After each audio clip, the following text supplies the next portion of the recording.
The scary story of Carmen Winstead is an urban legend about a 17-year-old girl who was pushed down a sewer opening by 5 girls she thought were her friends. The chain letter claims that a boy named David Gregory died when he didn't pass it on. Carmen Winstead was 17 years old when her parents decided to move to Indiana. Her father had lost his job, and the only way he could find new employment was by moving to a new state.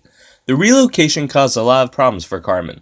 She had to leave her friends behind and attend a whole new school in Indiana.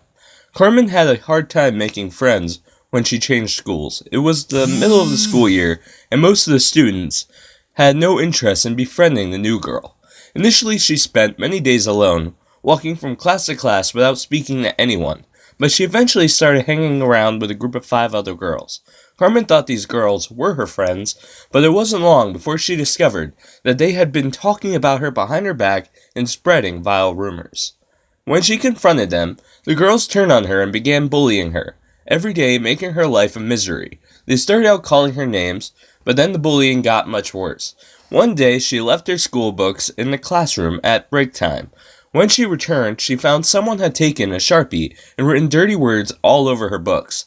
Another day, she opened her bag and discovered someone had poured yogurt all over the insides. Sometimes she would come to school and find her locker had been vandalized. The final straw came when she put on her coat at recess and found that someone had stuffed dog poop in her pockets.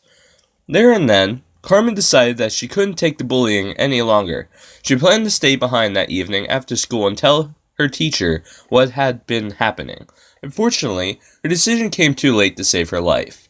After lunch, her teacher announced that the school was holding a fire drill. When the alarm sounded, Carmen and the other students filed out of the classroom and assembled in the yard outside. As the teachers read out the roll call, the gang of 5 girls decided that this was a great opportunity to embarrass Carmen in front of the whole school during the fire drill.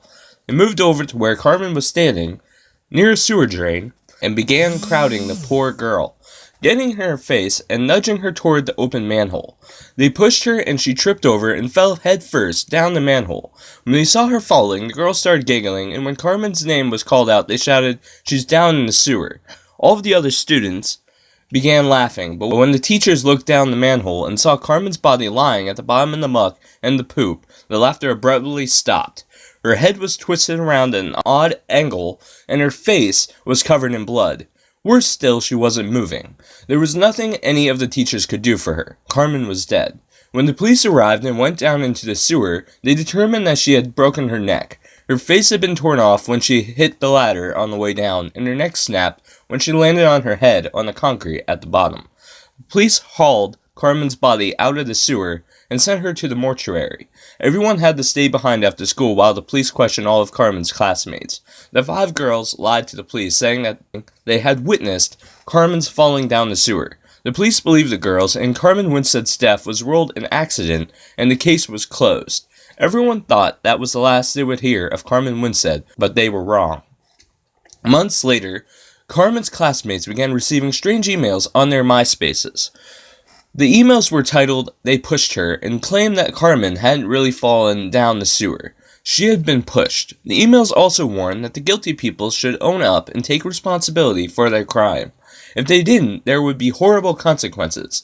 Most people dismissed the emails as a hoax, but others were not so sure. A few days later, one of the girls who pushed Carmen down the sewer was at home taking a shower. When she heard a strange crackling laugh, it seemed to be coming from the drain. The girl started to freak out and ran out of the bathroom. That night, the girl said goodnight to her mom and went to sleep. 5 hours later, her mom was awoken in the middle of the night by a loud noise that resounded throughout the house. She ran into her daughter's room, only to find it empty. There was no trace of the girl. The worried mother called the police, and when they arrived, they conducted a search of the area. Eventually, they discovered the girl's grisly remains. Her corpse was lying in the sewer, covered in muck and poop. Her neck was broken and her face was missing. It had been completely torn off. One by one, all of the girls who pushed Carmen that day were found dead. They had all been killed in exactly the same way and were all found at exactly the same spot, in the sewer at the bottom of the same uncovered manhole where Carmen had met her doom. But the killing didn't stop there. More and more of Carmen's former classmates were found dead. It seemed that anyone who didn't believe that Carmen had been pushed was eventually found down in the sewer with their necks broken and their faces torn off. They say that Carmen's ghost is still on the rampage, hunting down anyone who doesn't believe her story. According to the legend, Carmen will get you whether it's from a toilet, a shower, a sink, or a drain.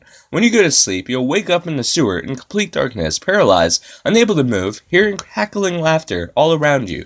And as you scream in horror, Carmen will come and tear your face off. So be careful who you bully, because you might just find yourself on the receiving end of the curse of Carmen Winstead. And if you enjoyed this video, please subscribe. We will greatly appreciate it. Thank you.